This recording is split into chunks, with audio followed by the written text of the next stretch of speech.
Foi divulgada uma pesquisa sobre o trabalho do presidente Lula. Agora, em agosto, a aprovação do governo chegou a 60%. Segundo a pesquisa, a aprovação do trabalho do presidente Lula era de 56% em fevereiro, caiu para 51% em abril, voltou aos 56% em junho e agora, em agosto, subiu para 60%. O percentual de desaprovação era de 28% em fevereiro, aumentou para 42% em abril, caiu para 40% em junho e agora está em 35%. Os entrevistados que não sabem ou não responderam eram 16% e caíram ao longo dos meses, até chegar aos 5%.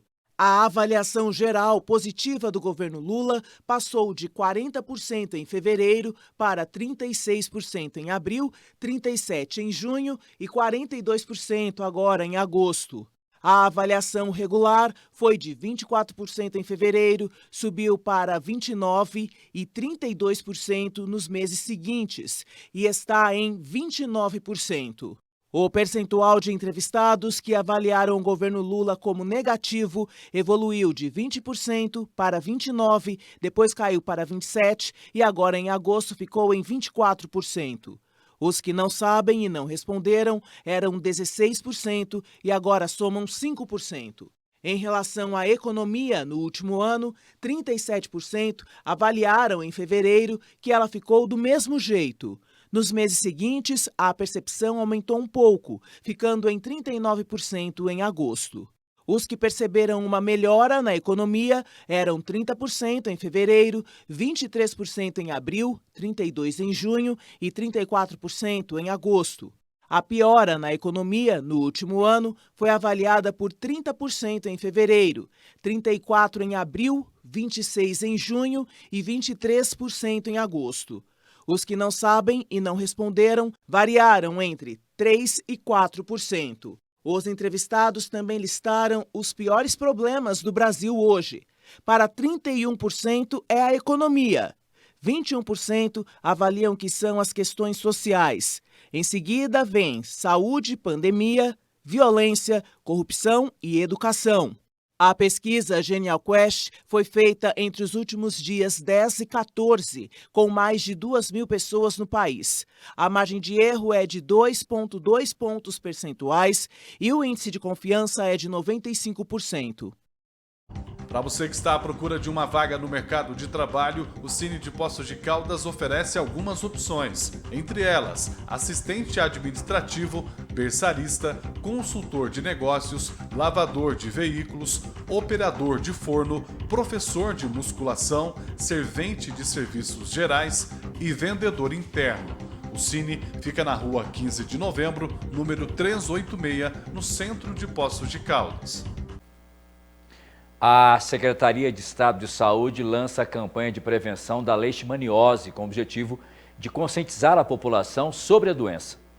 A leishmaniose é transmitida pela picada da fêmea do mosquito palha e se apresenta em duas formas, visceral e tegumentar. A leishmaniose tegumentar, ela causa principalmente lesões na pele e mucosa. No caso da leishmaniose visceral, já é uma doença que ela é grave, ela causa já sintomas mais sistêmicos, então tem febre, dor no corpo, a pessoa tem um enfraquecimento súbito, ela ocorre com aumento de baço, aumento dos órgãos internos, né? E se não tratada, ela pode com certeza levar ao óbito. Apesar do cão doméstico ser o principal reservatório da doença, ele não a transmite para o ser humano. Por isso, entre as recomendações para evitar a doença estão usar repelentes, descartar o lixo corretamente e manter em dia a coleira antiparasitária nos cães. É muito importante a gente lembrar da questão do manejo ambiental nos terreiros, ao redor das casas, a limpeza, para evitar que prolifere esse vetor que é o mosquito palha. Segundo um estudo que acaba de ser publicado, o câncer não possui conexão direta com doenças psicológicas.